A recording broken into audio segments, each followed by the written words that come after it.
Hello, Billy back here.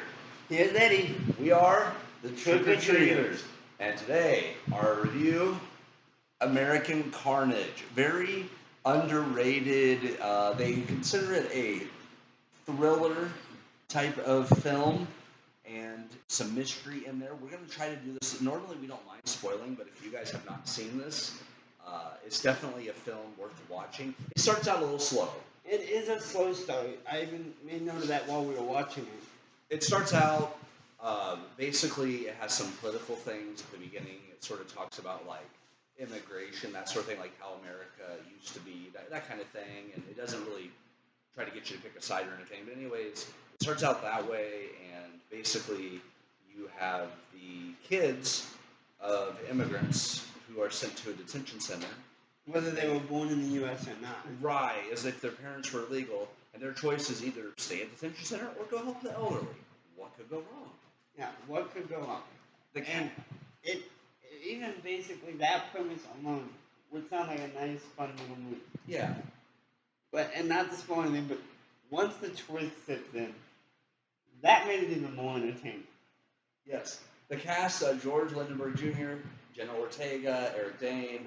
There's some others in there, and pretty much almost everybody in this is lesser known. George is actually from Night Teeth, which is a Netflix movie where with vampires, basically he's sent to drive vampires around, and they're trying to overthrow the lords of the vampire realm. So he stars in that. With the exception of Jenna Ortega, and if you've seen any of our other videos, you know how Billy feels about her. I'm a little bit of a fan of her acting. Anyways, so American Carnage, without spoiling everything for you, it is a little bit slow starting. Once you get about 15 to 20 minutes in, they start picking up the they start picking up the plot as we have a dancer bomb in here. But yeah, they pick up the plot, and it basically Latino, black, that sort of thing, the illegals.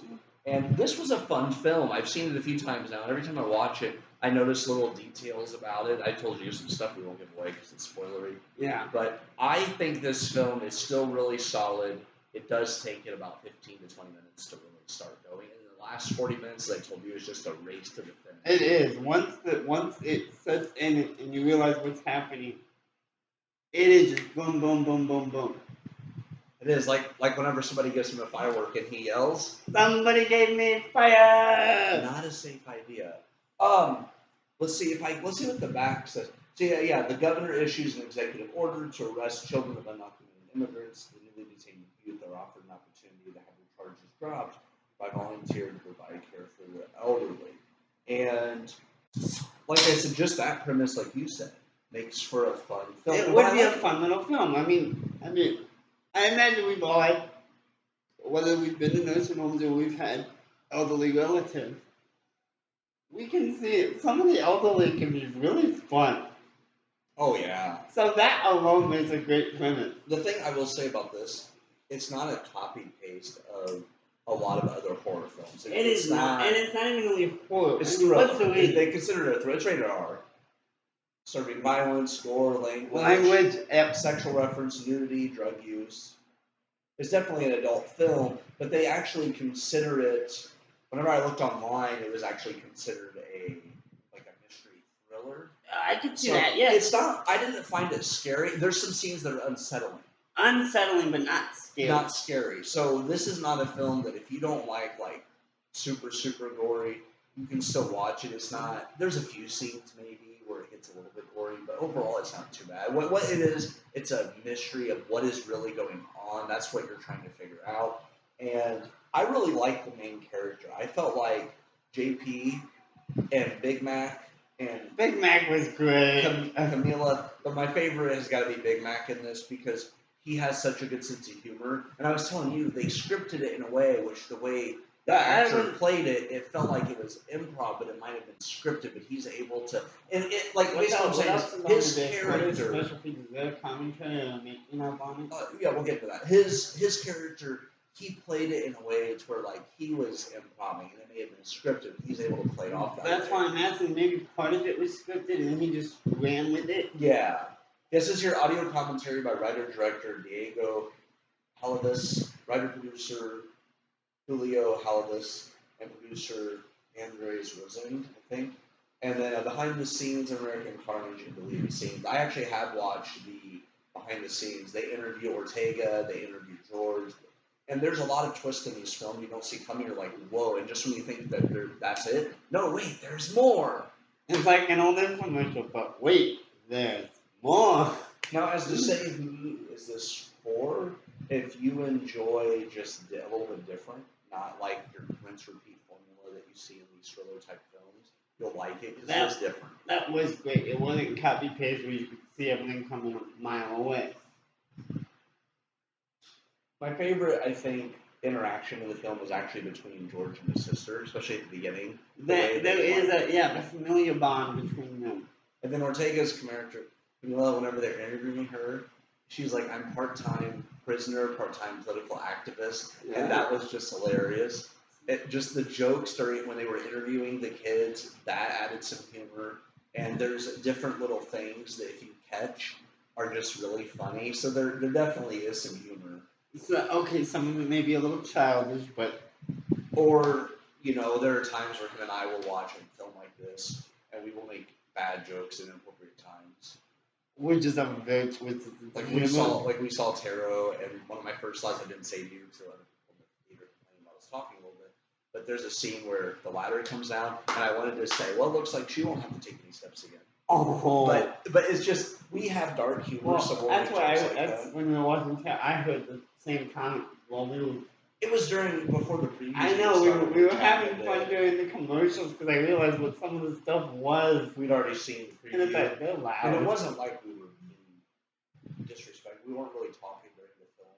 It was more during the trivia before, which you knew all the questions, and then during the trailers. Yep. But yeah, this is a good film. I would say if you like just different, definitely check it out. I'm not saying you have to buy it. It might not be your thing, but when I saw this, I saw just American Carnage. I saw who the cast was. I'm like, okay, it's got Ortega, obviously. Then I actually read the synopsis because I was actually still torn. And then I saw the synopsis, and I'm like, oh, wow. But when I watched this, it's not what I expected. See, recently I've been the same way. Either I catch a random trailer while scrolling Facebook that's been posted, or I hear who's involved with it, whether it be actor, director, and it'll catch my eye or ear if I'm hearing it rather than seeing. It's like, okay, well, what is this actually about? And it's like, okay, gotta give this a shot. This sounds, I don't, scary, funny. It sounds entertaining. So, all I really knew about that was the title. I not really dug into it. I didn't even know Ortega was in it.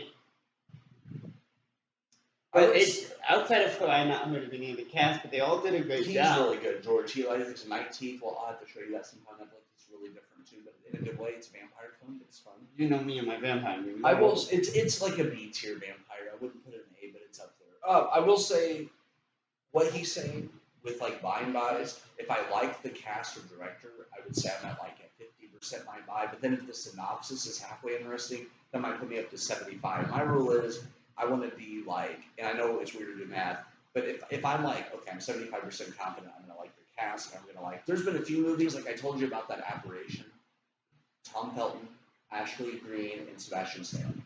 That's not a great cast. The cast was great, the premise was interesting, and they acted it well, but it just went in a weird direction I didn't see coming, and I need you to watch it with me, because I'm kind of like, I want to like this movie. There are parts I like about this movie, but overall I can't get with it. With this film, I really enjoy this film, and even now I've seen it 3 times, I know what the beginning is. I know it's like a slow intro, so I know when I'm watching it, the first 5 to 10 minutes, you're just sort of settling in. And this movie only goes 1 hour and 41 minutes. I think that was perfect, because if it would have been like 2.5, it would be too long. And that's the problem with actually a lot of movies where they try to tell a different story.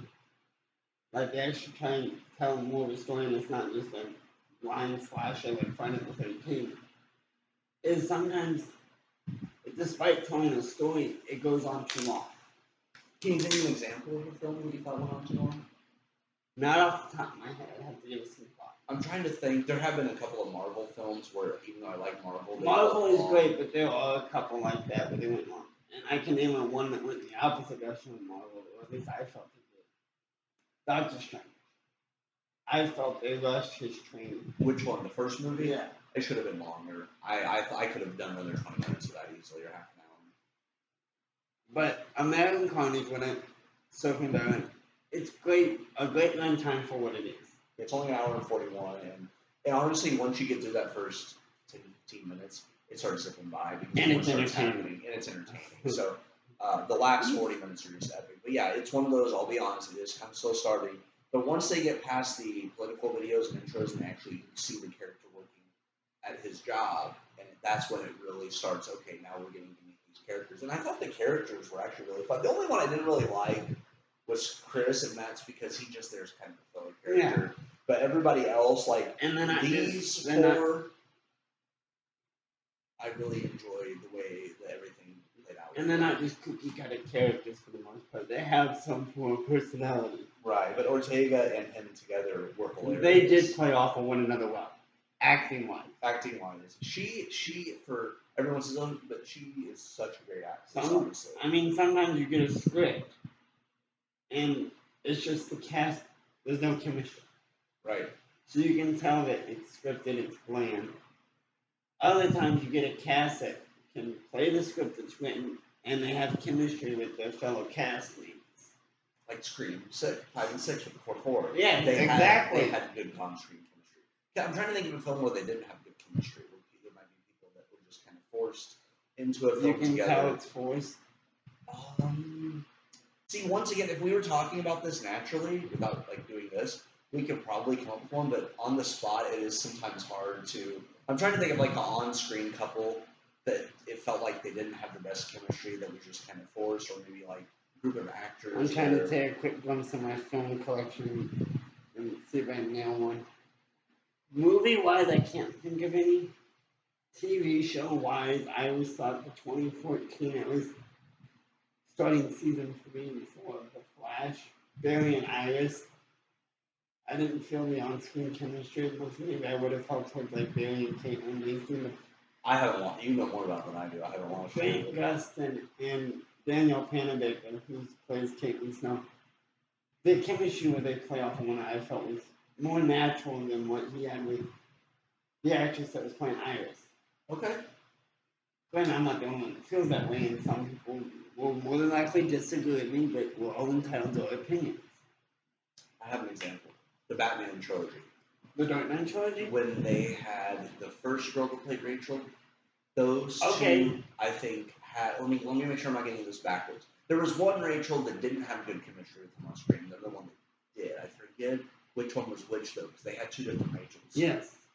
I think the original one, it was really good, and the new girl, I didn't feel it as well with their chemistry. It just didn't feel like they had the on-screen chemistry of the original Rachel. Thinking back, I can see that. Yeah, it wasn't bad. It wasn't bad, but it didn't feel natural. It did feel somewhat maybe a little little. I can see that. Yeah, it's been that's the only one. And me too. But that's the only one I could think of, and maybe Talia and Batman as well in those films. But there's also storyline reasons too why that didn't work out. But what we're saying is there are films where it comes naturally, and there are films where it's like you can see it, and then it's not the best. The issue with what both are example is they're based off comic books, where you already have a preconceived notion of these characters. True. So what I'd have to do is actually think about one that's an original script. And yeah. And then maybe rewatch it and see that. A great one is probably Catwoman and Batman, Bruce Wayne, and the Batman. Those two, Zoe Kravitz and Robert Pattinson together. They did play off one another well. But back to the movie we're actually talking about. Yeah, we jump around a lot to share stories. Like we've said before, ODOS or ADOS, attention deficit squirrel. I like the style they film this, like when they're in the city at night to start out. I really thought that was cool. It was well done. Cinematography, the actual workings of the actual camera workings, shooting it, was well done. That's besides what sort of angles you get, lighting, dark, that sort of thing. It was well done. I didn't have issues seeing the screen at all. No. Some movies they try to go for that graphic atmosphere too much. And I'm glad they to didn't do where that with it's this. too dark and you will literally need a light on to see the screen. I'm really glad they didn't do that with this one because it didn't need it. And it was actually just a really fun film. I would say before, for my personal collection, I gave this a really high, like, kind of grade. But because of the beginning being a little slow and giving you an intro, it does. I could see where some people might not like this. See, as I told you after we watched it, before we booted up the camera, I wasn't sure about it with the beginning because I'm not a huge political person. But once we got past that part, it was great. I enjoyed the story for what it was. They told a great story. The humor was good. And after getting into it, I realized, okay, that political bit was necessary. It was because Because it you had to added get to to the know, story. you had to get to know the background for some of these characters. And for the immigration thing, Yeah, it all no. makes sense. Yes, it had to all make sense, so But that to slow me, build was necessary. I saw the political message, but I also took it as right is right, wrong is wrong kind of thing. And some of this stuff is really messed up, obviously. Yes. But that is what I got out of it. Yes, there was the political thing, but I also tried to look at it as just like a treating people well, and there's a lot of that in there too. Some of these people are just disgusting, and just the way they behave and stuff. Yes. And but yeah, this is a very solid film. I won't say like I'll rewatch this with friends. I showed Brian it. I want to show Janet this one because we talked about I this one. told you I wanted to show my dad that and see if he has the same thought I did after he watches it. I won't say what that thought was because it's spoilery, but I want to see if my dad has the same thought I did. I gave this film like an A rating. I don't like to do like 1 to 5. I like to do like A to F. I gave this like an A. I could see some people putting it as like a B level because it does have its moments where it's kind of like a little bit slow. But I would have really to start watching movies and figure out what I consider an A versus what I would consider. I would have to start mentally figuring that out. It's hard. I'll explain this part, guys. This is unrelated to the film, but I'll kind of how I do it. Well, how I wrote down the piece of paper. A are films I would recommend to a friend without any hesitation. They are films that if I was restarting my collection from scratch, they would be among the first I would buy. And they also are films that I'm going to rewatch a decent amount, at least say once a year. Well, if that's an A1, okay, Trick or Treat. Oh yeah, Halloween Town for me is an A. I'll agree with that one. Halloween Town. Lost Boys. Lost Boys A plus. That's okay. We'll have to do a separate video on just like. I told you at home I've been writing my movies, writing the runtime, the format, and like the grade. And that's something we can add for like later videos once we get a basic layout. So him and I will come up with the system that we agree on, like maybe A to F. And F is very rare for me. Even that Drive Away Dolls we saw, I still give it like a C. It's a one-time watch. It's fun. It was a one-time watch. It was fun for what it was. But it's not one I would want for my collection or I would rewatch. That's when you want to show people just to catch them off guard. I would say it's a solid C film for me. But anyways, guys, we will see you for other videos in the future. And like I said, we try to hit some films that are more mainstream, and we also try to hit some stuff that maybe you haven't heard of, just to give you a chance to see some new films. Whether those would be newer films that didn't really have much in the view of advertising. This one didn't, because I remember I told you I saw this at V-Stop 2022 when it was brand new. I think it had a couple, like a trailer and maybe a couple promotions, but that was it. And I don't remember seeing it because there was a time where I was working a lot and I wasn't really on YouTube watching. I wasn't really on YouTube much either, but Facebook I'd scroll and see. Or I wasn't going into as many theater films. And also, guys, at some point, him and I may sit down and rewatch and do a review of Tarot. We actually saw that together in theaters. And it's not as bad as what some people are saying, but we'll do that sometime too. Yeah. Possibly.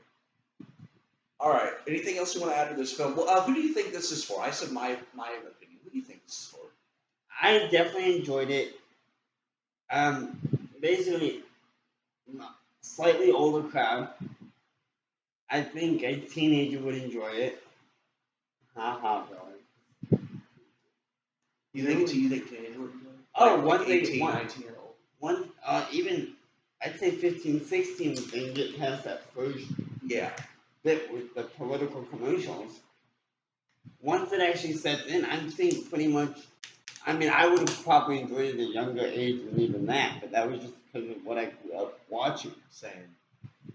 But yeah, main time, mid-teens.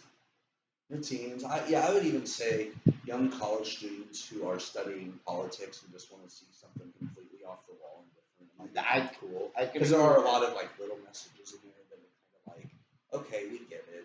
But like Eddie said, I'm more political than Eddie is, but I'm still getting to where I don't like getting into it very much, especially on like when we're doing something like this. So take what you can from it. Like I said, it's one of those things where it does get political, but it's not to the point of like, how do I say it? It like you said, it delivers backstory to the characters. Exactly. I realized that. I realized it was necessary. Yeah, it wasn't one of those we're shoving this in your face. It's part of the story. All right, guys. I think that's all I have for this. Anything else you'd like to add to it? Not off the nope. I think we're good. But this is another one of those where there are a lot of characters you're going to like. We really couldn't say too much about it without spoiling the movie. Yeah, because normally I don't mind spoiling things, but since this only came out 2 years ago, I don't want to like spoil the entire. I don't like spoiling the twist of film. Exactly. Now, I was saying, movie-wise, he's really good at recommending newer stuff to me. And you're good at recommending. Well, I will dig through my back catalog of movies I've seen, whether if I've gotten around to adding into my own collection yet or not. Or it's just ones I watched growing up that my dad had introduced me to, because I grew up without cable, so we watched the same movies over and over and over again. Now, does your dad have a lot of films? He did. I don't know what his current count is at the moment, but he's got some that I still want to add to my collection. I mean, I showed you The Thing. He's got the one that was made in the 50s. Guys, I would say between me and him, I would guess we're getting close to, if not 1,000. Between seasons, TV shows. Yeah, between TV shows and movies. We're like 1,000. I showed you John Carpenter's The Thing from the 80s. Yes, and you know what? I've had a little bit more time to think about it. I think it's one of those films, if you can look at it in the time period, I was going to say, better. Don't say too much, because I would like to do a video on that. We will sometime. But my dad got the one from the 50s that was actually sort of the original. Well, guys, as always, we get sidetracked. So that was American Carnage. I would say you don't have to buy this. I would watch it first before you buy it. This is one that, for me, it's an A. For my close friends like this, it's an A. But for you guys, maybe more B level. So watch it on like streaming before you buy it. Yeah, that's more of a because you watch. You want to see if you enjoy it or not. And we don't want you to go spend like. Well, you might be able to get it cheaper now since it came out a couple of years ago. I think I got this. I got a new copy and it was like 20 or so. But if you were to buy this, if you bought this brand new, you're probably doing like 25. And I love in the American Carnage how the hand is there in the eye. Oh, like the art, just a little, and then the blood splatters. It's got us on the box art. Yeah, I love the box art, and that's another thing. A lot of people will talk about how Blu-ray box art isn't the best. On this one, it's actually pretty cool. Well, and that's box art in general. I mean, I've got a couple even steelbooks where the art on the steelbook is great. Yeah, I love. That's why I like steelbooks. We'll talk about that sometime too. We have so much videos to do for you guys, but we don't get much like off time when we get to hang out. We're planning on, by the way, one more thing I will spoil for you. This is something you and I have talked about. We are planning on some point, we don't know when, but this year possibly, him and I getting together and just doing like where we hang out for a day or two, like an all day thing, and we just watch like Romero, or we pick like maybe Zombies or Burton or whatever, and we just watch some films like all in a row and maybe do some reviews on some of them. Zombies could be fun. Zombies could be because fun. You got the likes of like Night of the Living Dead. And I need to see that one. But then you jump forward Zombieland. to like Zombieland or Shaun of the Dead. And what's really nice is if you've seen some of the older zombie movies, you see how they inspired the newer stuff. I can see that now. Well, I'll ask you this question before we end the video. Do you think when it comes to taking ideas, do you think the directors take it as more of like compliment as rather than stealing ideas? Because there's only so many ideas for films. Agreed. Now, I think that depends on how much of the idea is taken. Let's just say a small part. If it is a small bit, I think at least some hopefully see it as more of an homage. It's like, okay, they appreciate my work. If they just flat out steal their idea for a whole film, that maybe let me sour them a little. I could see that. I mean, all right. I agree with that, though. Yeah. You know, because it's one thing to, like you said, steal somebody's idea and copy and paste it, and then you can ask for lawsuits, or just to take something and, like you said, pay tribute to what they did, and just respect what they did. I know I mentioned Shaun of the Dead. That's another one. I need to find. I would love to do a little research, find out if I don't remember when Romeo died, because I'm pretty sure it wasn't too long ago. If he's even dead, he may still be alive. I thought he was gone. I need to do research on that. But I think if he had seen Shaun of the Dead, he would probably view it as an homage, because it does pay tribute to the dead films that Romeo did. The only thing I will say is if we ever review Shaun of the Dead, don't stop me now. Yeah. That's a great film, guys. I hope we get to review that someday. Actually, that trilogy we need to review. The I have Cornetto the trilogy. you have the trilogy too? I do not have. I have the trilogy plus Paul. Paul is awesome. All right, guys. That's all we have for today. Yep. Take care.